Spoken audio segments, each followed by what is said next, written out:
ഇത് ഞങ്ങളുടെ തറവാട് വക കിട്ടിയ സ്ഥലമാണ്. ഞങ്ങൾ പുറത്തായിരുന്നതുകൊണ്ട് ഇതിലൊന്നും ചെയ്യാൻ പറ്റിയില്ല. അതിനുശേഷം തിരിച്ചു വന്നിട്ട് ചെയ്യണം ഉദ്ദേശിച്ചിട്ടാണ് ഞങ്ങൾ മെറ്റീരിയൽസൊക്കെ വാങ്ങി വെച്ച് ഇങ്ങനത്തെ വീടല്ല, ഒരു സാധാരണ വീടുണ്ടാക്കാൻ വേണ്ടി പ്ലാനൊക്കെ ഇട്ട് റെഡിയാക്കി ചെയ്യാൻ പോവുകയായിരുന്നു. പക്ഷെ അത് കുറച്ചു നേരം തറയൊക്കെ ഇട്ടതിന് ശേഷം ബിൽഡർ പിൻവലിഞ്ഞു. അതോടുകൂടി ഞങ്ങൾ അബാൻഡൻ ചെയ്തു.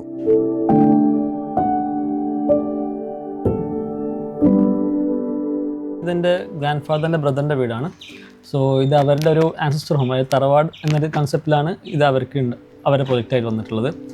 സോ ഇപ്പം ഒരു ഗെറ്റ് ടുഗദർ സ്പേസ്, അതായത് ഒരു തറവാട് ഉണ്ടെങ്കിൽ നമ്മളെല്ലാ ഫാമിലിക്കും ഒരു റിയൂണിയൻ പോലെ വന്നിരിക്കാനും സംസാരിക്കാനും അതേപോലെ തന്നെ അങ്ങനത്തെ ഒരു സ്പേസ് നമുക്ക് എന്തെങ്കിലും മസ്റ്റ് ചെയ്യുന്നു. അപ്പം നമ്മളിങ്ങനെ ഇപ്പോൾ പറഞ്ഞ ഒരു വീക്കെൻഡും ഇങ്ങനത്തെ ഒരു പ്രൊജക്റ്റ് നമുക്ക് ഇവിടെ ഇംപ്ലിമെൻറ്റ് ചെയ്തുവിടാൻ ചോദിച്ചപ്പോൾ അവരും അതിൽ നമ്മൾ പിച്ച് ചെയ്തതിൽ അവർ സാറ്റിസ്ഫൈഡ് ആയിരുന്നു.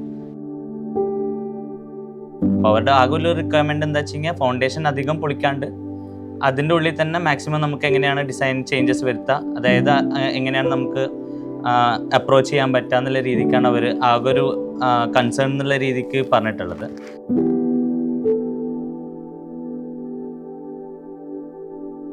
അങ്ങനെ അവർ ഡിസൈൻ ചെയ്ത് ഞങ്ങളെ കാണിച്ചു, ഞങ്ങൾക്ക് ഇഷ്ടമായി, പണി തുടങ്ങി. പണ്ട് വാങ്ങി വെച്ച സാധനങ്ങളൊക്കെ ഇഷ്ടംപോലെ ഉണ്ടായിരുന്നു. കല്ല്, മരം, പിന്നെ വാതിൽക്കട്ടിൽ അങ്ങനെയുള്ള സാധനങ്ങളൊക്കെ അതെല്ലാം അവർ യൂസ് ചെയ്തിട്ട് ഈ ബിൽഡിംഗ് അവർ കംപ്ലീറ്റ് ചെയ്ത് തന്നു.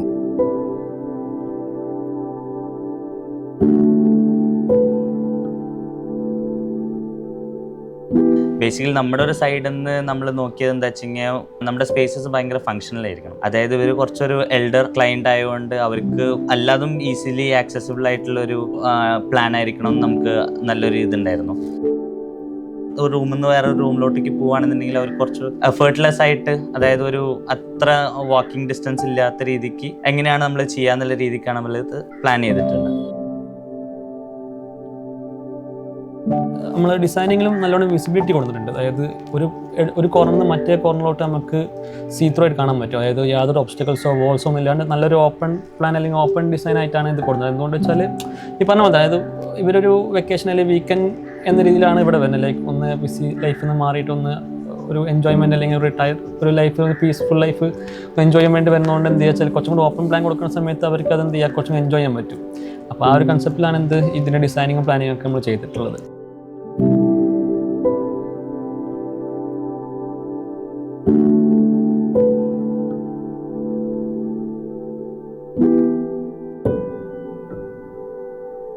ഇതിൽ ഏറ്റവും ഞങ്ങൾക്ക് ഇഷ്ടമായിട്ട് തോന്നിയത് ഒന്നാമത് ഇതിൻ്റെ സിംപ്ലിസിറ്റി. ഇത് ജസ്റ്റ് ഒരു 2 റൂമുള്ള ഒരു വീക്കെൻഡ് ഹോമാണ്. അപ്പോൾ അത് ഉണ്ടാക്കിയത് കണ്ടാൽ പുറത്തുനിന്ന് കാണുമ്പോൾ അത് 2 റൂമാണെന്ന് തോന്നില്ല, അതൊരു വലിയ വീടാണെന്നാണ് തോന്നുക. പക്ഷെ ഉള്ളിൽ കയറിയാൽ ക്വയറ്റ് ഏരിയയാണ്. അതുപോലെ ഇഷ്ടം പോലെ വെളിച്ചമുണ്ട്. പിന്നെ വളരെ കൺവീനിയൻ്റ് ആയിട്ട് തോന്നി. ഞങ്ങൾക്ക് വളരെ ഇഷ്ടമായി. ഇപ്പോൾ ഞങ്ങൾ വീക്കെൻഡ് ഹോം എന്നുള്ള നിലക്ക് ഇവിടെ വന്നിട്ട് കുറച്ച് ദിവസങ്ങൾ താമസിച്ച് അങ്ങോട്ട് തന്നെ പോകും. അപ്പം മകൻ വന്നപ്പോൾ അവൻ he liked it more than us. He says that I will continue here only. The brief to Shanu was to just build something small within budget but which looks authentic and ethnic, and I think I'm very happy with what has been built.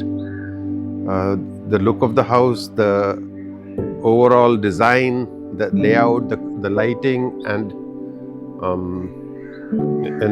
the greenery inside the house. And I think this is more of a model for what people like me would like to build in Kerala.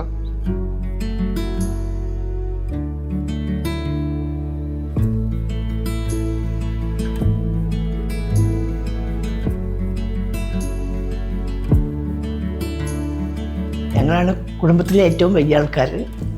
ഇവിടെ വന്നതിന് ശേഷം എല്ലാ വൈകുന്നേരങ്ങളിലും മിക്ക ദിവസങ്ങളിലും എല്ലാവരും എത്താറുണ്ട്.